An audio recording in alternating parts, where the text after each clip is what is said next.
Oi, oi, Doc, buenas noches para todos. Aqui é a Júlia, da equipe do Med Simple. Hoje a gente vai estar revisando braço, a anatomia topográfica do braço, beleza? Dando aquela segunda série de lives que a gente estava fazendo sobre a anatomia topográfica do membro superior. Então, vamos começar, né? Vamos lá, em planos de estudo. Espero que todos estejam bem animados para essa live. Vamos detonar de novo, como sempre. Agora a gente vai em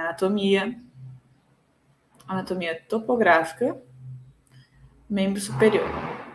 Separei 10 questões para a gente revisar nesse finalzinho de tarde. É aqui.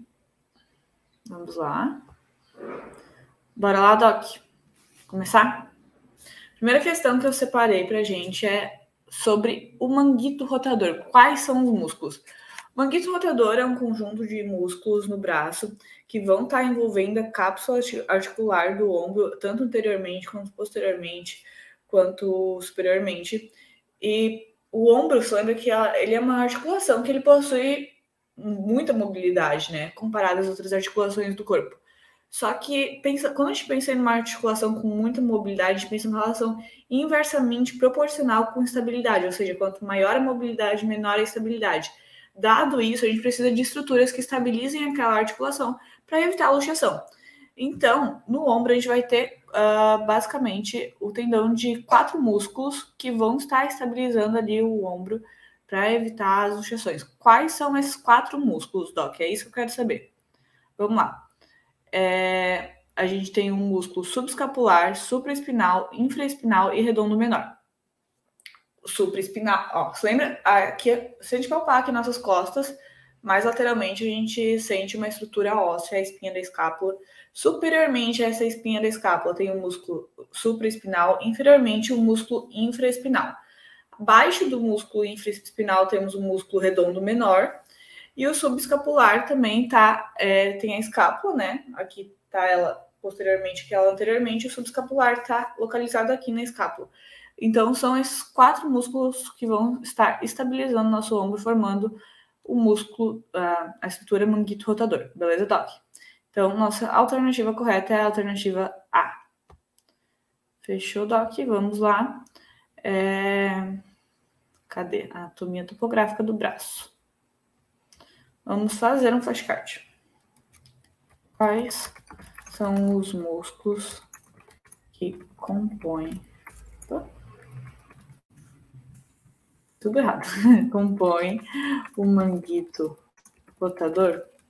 Então, vamos lá. A gente tem o músculo supraespinal, músculo infraespinal, músculo subescapular e o músculo redondo menor. Beleza, Doc? Fechou? Por que esse nome manguito rotador? Acho que vai colocar agora uma imagem. Porque esses músculos, com exceção de um, que é o músculo supraespinal, eles vão estar atuando na rotação lateral e medial do ombro, beleza? Então, por isso que a gente chama rotador. Agora a gente vai para a questão número 3, ainda vai ser sobre o manguito rotador, porque é uma estrutura bem importante para a clínica, beleza? Sobre os músculos do manguito rotador do ombro, assinale a alternativa correta. Os músculos do manguito são assim agrupados por terem seus tendões envolvendo a diáfise humeral. Não, né, Doc? A gente acabou de rever que os tendões dos músculos do manguito rotador vão envolver a cápsula articular do ombro, beleza? Não é diáfise humeral nem nada disso. Os músculos do manguito rotador, que atuam na rotação lateral do ombro, são o músculo infraespinal e redondo menor. Tá certinho, tá, Doc? Os músculos que atuam na rotação lateral são esses dois mesmos. Na rotação medial, a gente tem um músculo subescapular. E o que vai fazer o músculo supraespinal, que tá aqui? Ele vai atuar nos 40 graus iniciais da abdução. Então, a gente está abrindo o braço, abrindo a abdução, né? Vai estar atuando ali o músculo supraespinal. O que ele vai fazer? Ele vai facilitar a continuidade desse movimento pelo músculo deltoide. Então, 40 graus iniciais, a gente vai ter o músculo supraespinal e depois a gente tem o músculo deltoide atuando nessa abdução, beleza? Então, alternativa B, alternativa certinha. Vamos ver o que está de errado nas outras.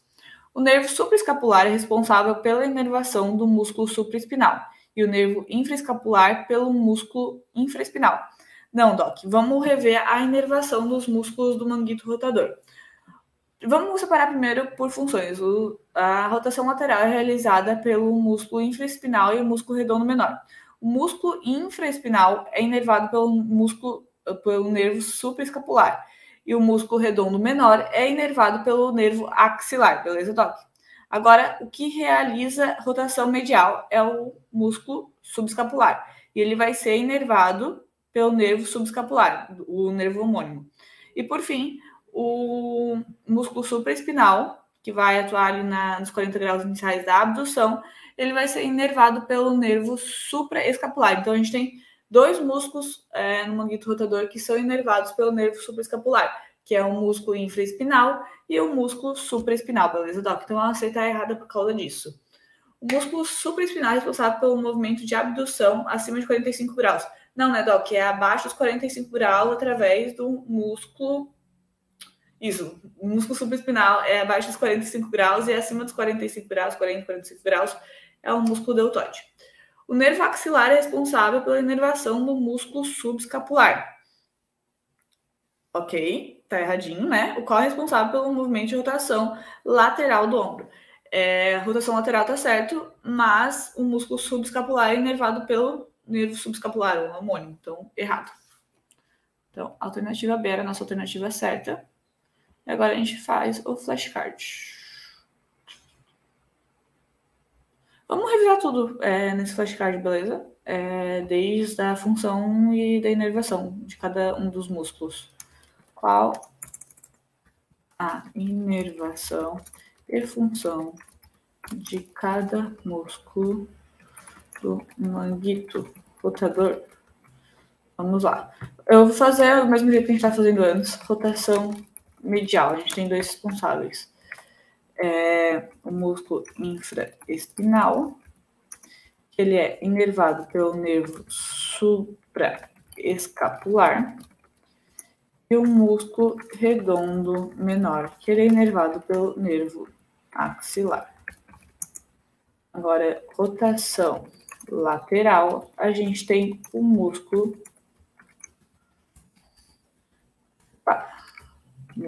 subescapular. É inervado pelo nervo homônimo subescapular. E por fim, ficou sem os dois pontos. A gente tem os 40 graus iniciais da abdução, que é o músculo supraespinal. Ele vai ser inervado também pelo supraescapular. Então, infraespinal e supraespinal, nervo supraescapular, músculo redondo menor, nervo axilar. O deltoide também é inervado pelo nervo axilar, tá? É importante saber isso aí. E o músculo subescapular, nervo homônimo, subescapular também.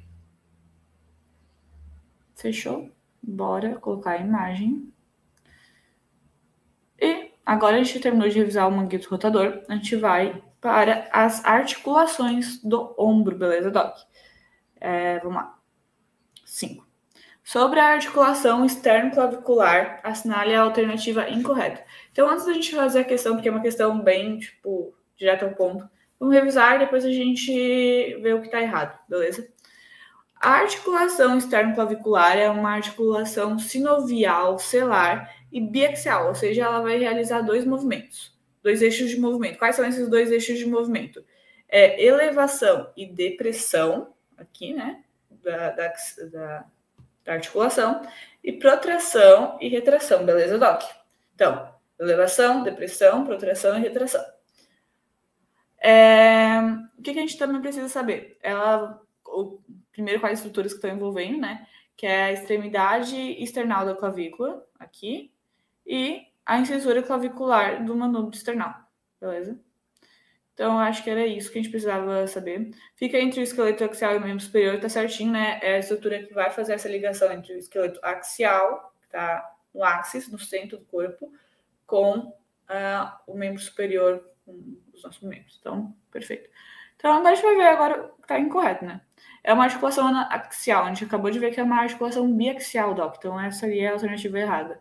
Pode ser classificado como sinovial celular. Sim, essa é a classificação dela. Realiza os movimentos de depressão, elevação, protração, regressão. Perfeito. E fica entre o esqueleto axial e o membro superior. Também está certinho. Então, nossa alternativa errada, a alternativa que a gente estava procurando, é a alternativa A. Vamos lá? Deixa eu ver se ninguém tem dúvida.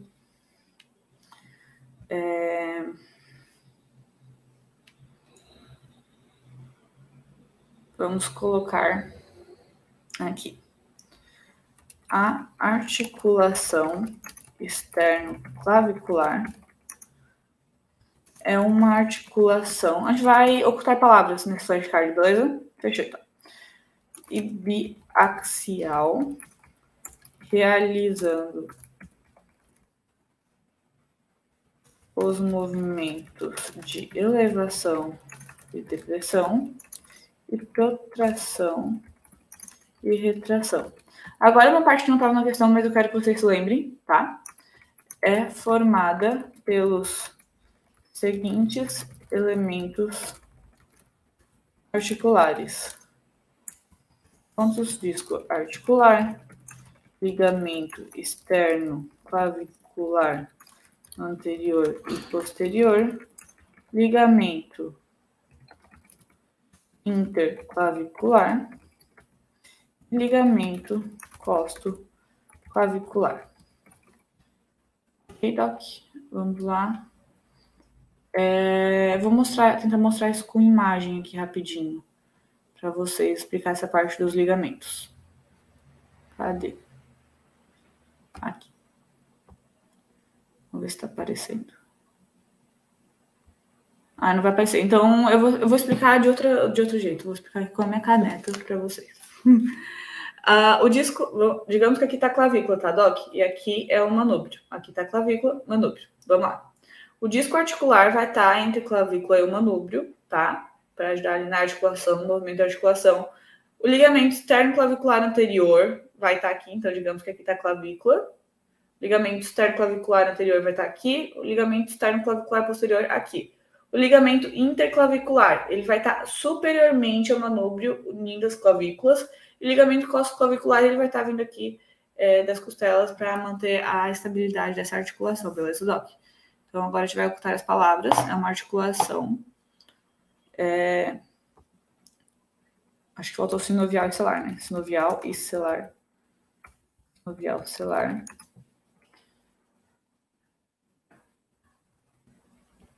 Celular e biaxial, realizando os movimentos de elevação, depressão, protração e retração. É formado pelos seguintes elementos articulares: disco articular, ligamento externo clavicular anterior e posterior, ligamento interclavicular e ligamento costo-clavicular. Fechou, Doc? Agora a gente coloca a imagem. Salvamos a questão. A gente vai para a questão número 6 agora, tá? Tá falando sobre a articulação acrômica. Ah, aqui tinha imagem na questão. Para eu explicar para vocês. Aqui, ó. Então, aqui a gente tem o ligamento interclavicular. Aqui tem o ligamento externo clavicular anterior. Posterior tá o ligamento externo clavicular posterior. Desculpa, Doc. E o costo clavicular, ele vai estar vindo aqui de uma costela para manter a estabilidade dessa estrutura. Fechou? Então, agora vamos sobre a articulação acromioclavicular. De novo, vamos revisar a articulação antes da gente ir para a questão, beleza? A articulação acromioclavicular é uma articulação plana e anaxial. O que quer dizer anaxial? Porque ela não realiza movimento. Ela vai realizar ali pequenos deslizamentos, mas nenhum movimento expressivo, que seja expressivo de fato ali para o que está acontecendo. Ela tem dois elementos articulares, o ligamento córaco-clavicular e o ligamento acromioclavicular. O ligamento córaco-clavicular é dividido em ligamento trapezoide e ligamento conoide. O ligamento conoide ele está mais medial, enquanto que o ligamento trapezoide vai estar mais lateral, beleza, Doc? Então, é uma articulação sinovial, plana e anaxial, tá perfeito. Seus elementos articulares incluem o ligamento acromioclavicular, ok. Interclavicular, não, né? Conoide trapezoide, tá ok, que é o ligamento coracoclavicular com os... que é o ligamento... Peraí. O ligamento coracoclavicular é dividido nos dois ligamentos, ligamento conoide e trapezoide. Então, o ligamento conoide e trapezoide está certo, só o interclavicular que está errado, está deslocado. Então, a B é a nossa alternativa errada, vamos olhar as outras. O ligamento trapezoide localiza-se entre a linha trapezoide da clavícula e o processo coracoide, sim, porque até por causa do nome, né, o ligamento coracoclavicular que ele está advindo, então vai vir da clavícula e do processo coracoide. Então a linha trapezoide vai estar relacionada com o ligamento trapezoide, enquanto que o tubérculo conoide vai estar relacionado com o ligamento conoide. Então, a C e a D estão certinhas. A que a gente estava procurando, que era a alternativa errada, é a alternativa B. Fechou, Doc? Fazer o flashcard. Aqui. Qual a classificação e os elementos articulares da articulação acromioclavicular? Então, a gente viu que a classificação dela é uma articulação plana e anaxial. E os ligamentos articulares... Ligamentos não, os elementos articulares assim de saúde, então. Elementos articulares são o ligamento coracoclavicular, que é dividido em ligamento conoide e ligamento trapezoide, e o ligamento acromioclavicular.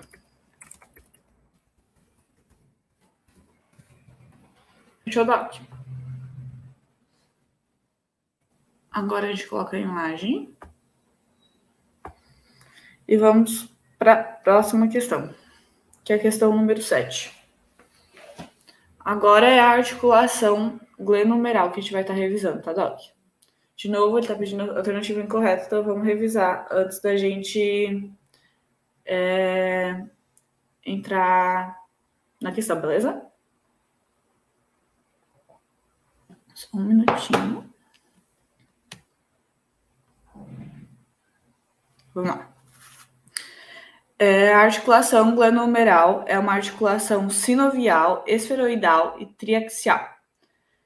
Além disso, ela vai estar relacionada ali com a cabeça do úmero e com a cavidade glenoide da escápula. A cabeça do úmero ela é muito maior do que a cavidade glenoide da escápula. Então, ela vai precisar de um elemento para estabilizar, que vai ser o lábio glenoidal. Esse lábio glenoidal, então, ele vai aumentar a superfície de contato, dando um pouquinho mais de estabilidade para essa estrutura, porque, como a gente tinha falado antes, por ser uma região que tem muita movimentação, ela precisa ter poucas estruturas segurando ela para permitir essa movimentação. Só que isso acaba deixando a região mais suscetível a luxações e outros deslocamentos articulares, beleza, Doc? Então, agora a gente vai ver os elementos articulares da articulação glenohumeral. A gente vai ter 4 elementos articulares, beleza, Doc? O ligamento glenohumeral, o ligamento coracohumeral, o ligamento coracocromial e o ligamento transverso do úmero, beleza? E, por fim, o lábio glenoidal é uma fibrocartilagem em forma de anel que diminui a área de contato entre a cavidade glenoidal e a cabeça do úmero. Tá errado, né, Doc? A gente viu que aumenta a área de contato entre a cavidade glenoidal e a cabeça do úmero, dando mais estabilidade para a região. Então, essa é a alternativa errada, a alternativa que a gente estava procurando. Vamos lá. Braço. Qual a classificação e os elementos articulares da articulação glenohumeral? A classificação é uma articulação sinovial triaxial.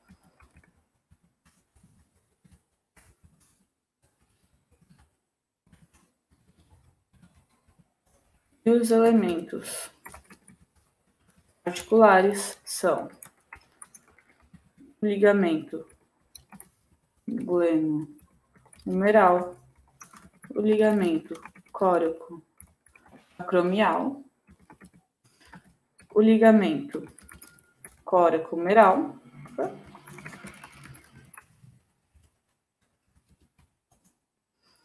e o ligamento transverso do tórax.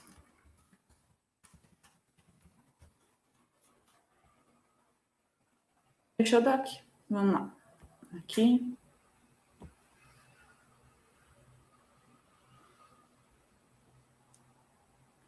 Bora lá. Agora a gente vai para a questão número 9. Sobre o braço, assinale a alternativa incorreta. O braço é dividido em 2 compartimentos, denominados anterior e posterior. Tá certinho, né, Doc? A parte anterior e a parte posterior do braço. Os músculos situados no compartimento anterior são o músculo coracobraquial, beleza.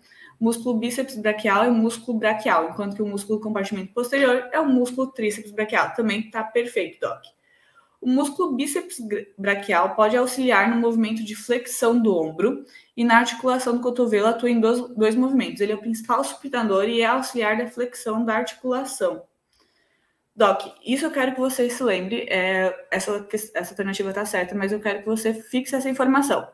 Por quê? A gente tem uma confusão quando se trata dos movimentos ali realizados pelo cotovelo.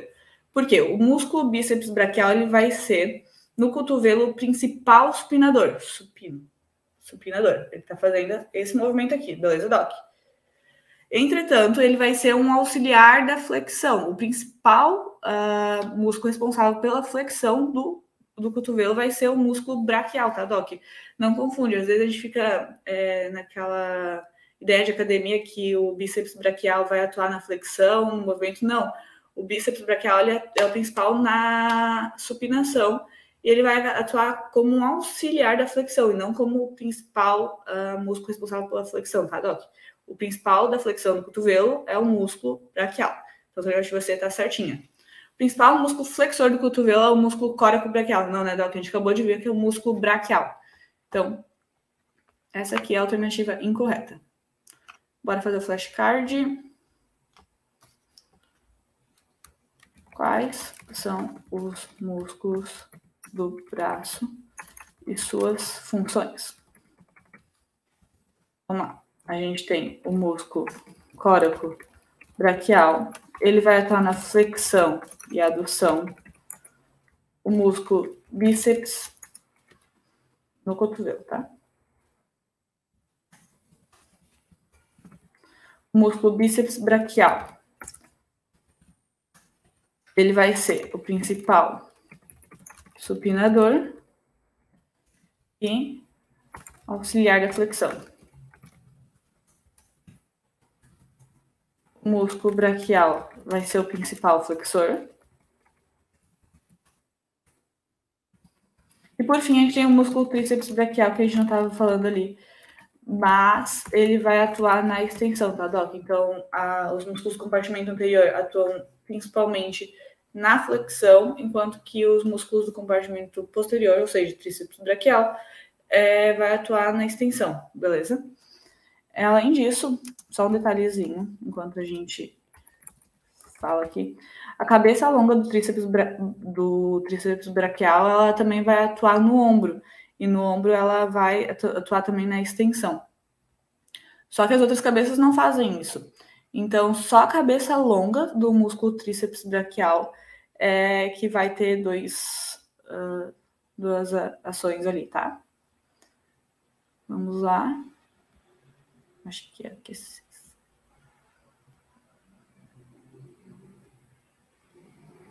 Questão número 12 agora, Doc. Sobre a drenagem venosa do braço, selecione a afirmativa correta. A principal veia do nosso braço é a veia braquial. Vamos lembrar de algumas características anatômicas da veia braquial. Ela vai ser satélite da artéria braquial e ela vai vir da união das veias radiais e lunares do antebraço, que vai acabar confluindo, vão artérias axilares, perdão, Doc. As artérias, as veias radiais e unares, elas vão confluir, formar a veia braquial, e a veia braquial vai confluir e formar a veia axilar, beleza, Doc? Essa é a sequência que a gente tem que lembrar.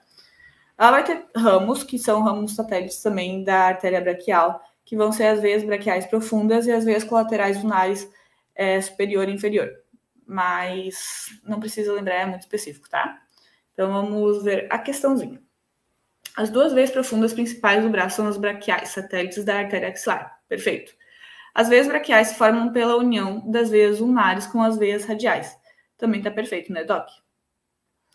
Aqui tá errado, não é satélite da artéria axilar, é satélite da artéria braquial, tá, Doc? Essa aqui tá errada, perdão. Frequentemente, as veias braquiais desembocam na veia subclávia, ou uma delas pode desembocar na veia basílica. Também tá perfeito, tá? Certinho. Tá errado. Frequentemente, as veias braquiais desembocam na veia axilar, Doc.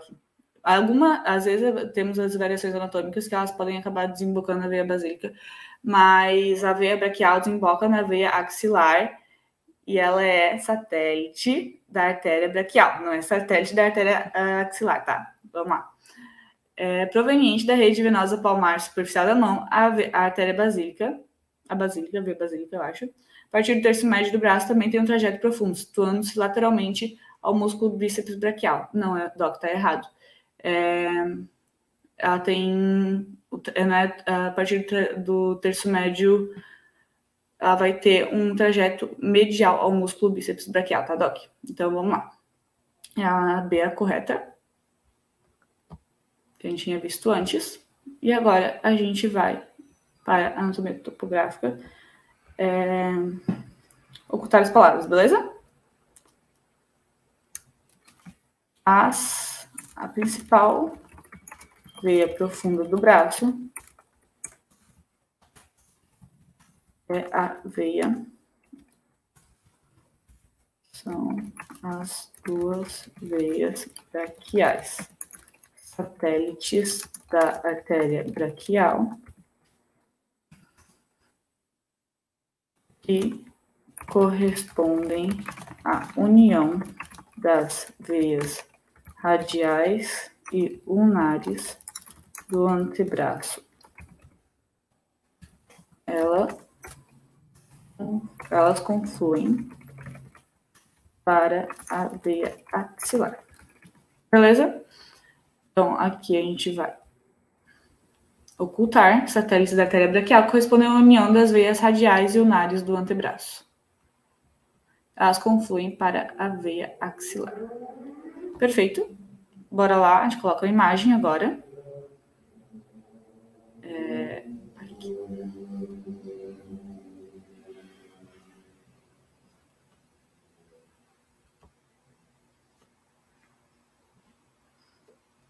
Agora a gente vai para a questão número 14, Doc.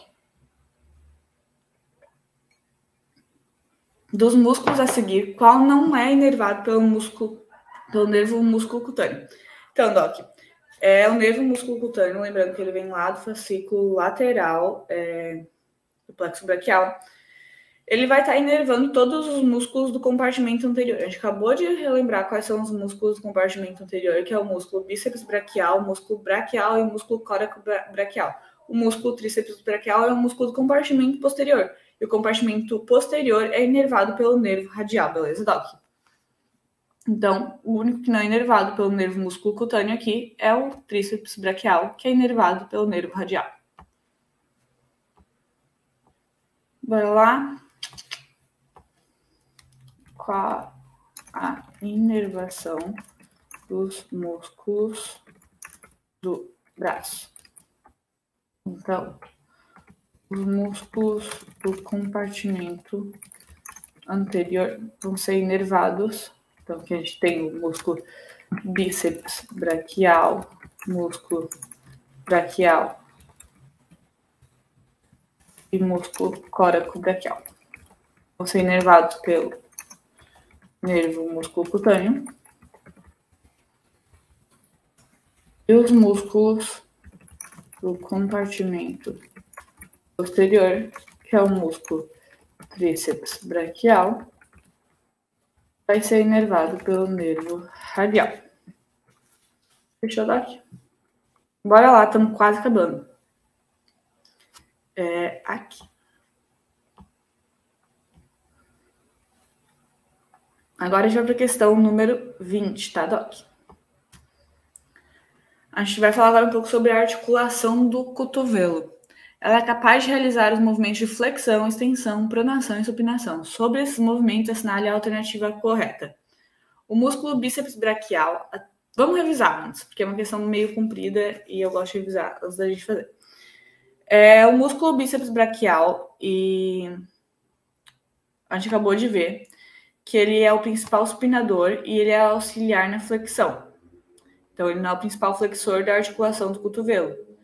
Ele é o principal supinador e ele é o auxiliar da flexão do músculo braquial, porque o músculo braquial é o principal flexor. Beleza? Então, a alternativa A está errada. A gente está procurando a alternativa correta. O músculo braquiorradial é inervado pelo nervo músculo cutâneo e atua como flexor do cotovelo. Tá errada, Doc. O músculo braquiorradial, ele é, de fato, um flexor do cotovelo, mas ele é inervado pelo nervo radial, porque ele está no compartimento posterior. Outro macete legal, inclusive está na questão. Braquiorradial, nervo radial. Beleza? Fechou, então. O músculo pronador redondo, apesar de seu nome, atua como auxiliar na supinação. Não, completamente errado, já dá de excluir, né? Ele atua na pronação mesmo, mas, de fato, ele é inervado pelo nervo mediano, tá? O músculo tríceps braquial atua como extensor do cotovelo, sendo inervado pelo nervo interósseo. Não, né, Doc? Completamente fora. A gente acabou de ver que o compartimento posterior do braço é inervado pelo nervo radial. Então, é nervo radial, não nervo interósseo. Nada a ver. O músculo ancônio atua como extensor do cotovelo, situando-se entre o lécrano da una e o epicôndilo lateral, mais ou menos aqui. Beleza, Doc? Assim. Sendo inervado pelo nervo radial. Perfeito, Doc. É essa alternativa que a gente estava procurando, alternativa certíssima.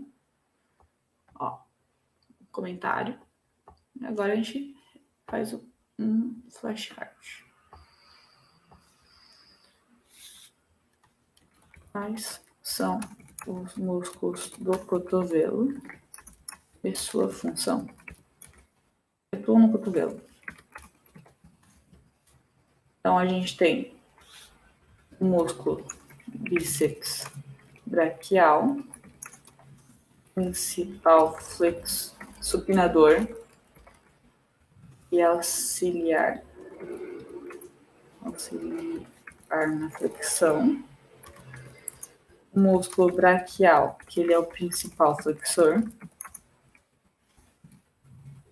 O músculo braquiorradial, flexão.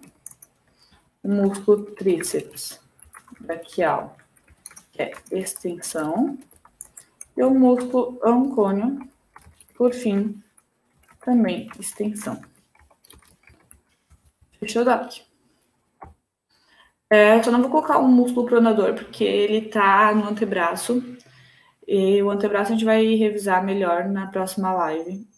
Mas ele atua ali auxiliando o movimento, mas como ele não é essencial nesse momento, a gente vai revisar ele na próxima live.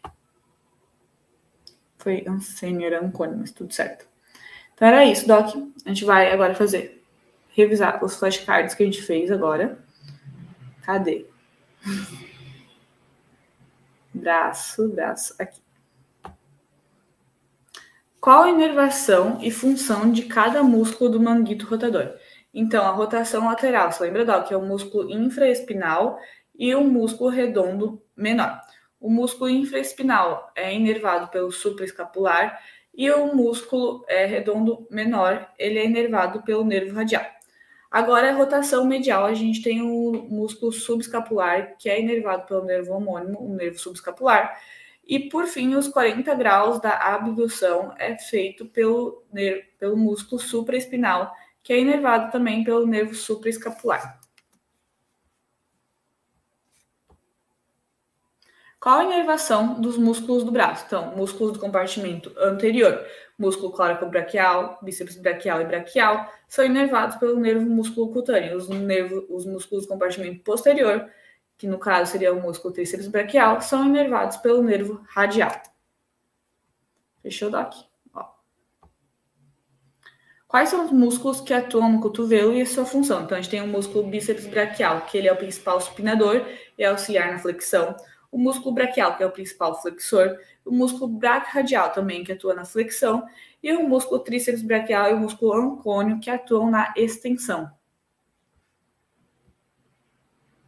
A articulação externo-clavicular é uma articulação sinovial celar e biaxial, realizando os movimentos de elevação, depressão, retração e prostração. É formado pelos seguintes elementos articulares: o disco articular, o ligamento externo-clavicular anterior e posterior, o ligamento interclavicular e o ligamento costoclavicular. Fechou daqui? Quais são os músculos do braço e suas funções no cotovelo? Então, a gente tem o músculo bíceps braquial, que vai atuar como principal supinador, auxiliar na flexão, o músculo braquial, que vai atuar na flexão, e, por fim, o músculo tríceps braquial, que vai atuar na extensão do cotovelo, mas além disso, ele também atua na extensão do ombro, mas só a cabeça longa. Só a cabeça longa do músculo tríceps braquial atua na extensão do ombro. Já o músculo coracobraquial também vai ter suas funções no ombro, que é de flexão e adução, beleza, Doc? Não foi colocado aqui, mas queria revisar com vocês.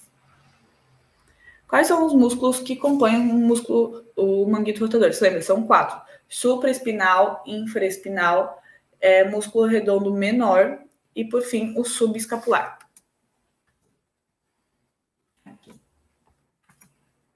A classificação e os elementos articulares da articulação glenohumeral. Então, a articulação glenohumeral é uma articulação sinovial, esferoidal e triaxial, beleza, Doc?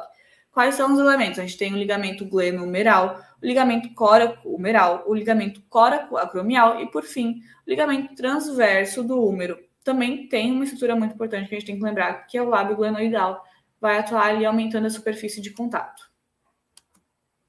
A principal veia profunda do braço são as 2 veias braquiais, satélites da artéria braquial, que correspondem à união das artérias radiais, das veias radiais e ulnares do antebraço. Elas confluem para a veia axilar. Fechou, Doc? Era isso aqui. Qual a classificação e os elementos articulares da articulação acromioclavicular? Então, ela é uma articulação plana anaxial. Geralmente, articulações planas são anaxiais, tá, Doc? Porque não tem... Quanto mais plano, mais difícil realizar o movimento. Quando você tem uma articulação celular, por exemplo, é mais fácil realizar o movimento, ok? Cujos elementos articulares são o ligamento córaco-clavicular e o ligamento acromioclavicular. Lembrando que o córaco-clavicular é dividido em 2 ligamentos, o ligamento trapezoide e o ligamento conoide. E terminamos de revisar todos os flashcards desse deck. Fechou, Doc? Foi ótimo revisar com vocês, braço. Eu sei que é bastante coisa, é um conteúdo bem difícil. Mas lembrem dos aspectos principais que a gente aprendeu hoje, que foi a inervação dos músculos do compartimento anterior e posterior do braço, a atuação ali dos músculos do compartimento anterior, principalmente a diferença do bíceps braquial e braquial ali na relação do cotovelo, né? Lembra do manguito rotador, e assim, isso é o mais essencial para a nossa prática clínica. O resto são detalhes, lembrar das veias braquiais, que são as veias profundas mais importantes. Mas eu sei que vocês vão matar a pau, isso aí é tranquilo. Eu sei, precisa revisar bastante, mas eu sei que vocês vão conseguir, eu confio em vocês. Revisem os flashcards depois, façam as questões de novo, quantas vezes forem necessárias. E foi isso, Doc. Muito obrigada pela presença de vocês. Tchauzinho. Até a próxima, viu?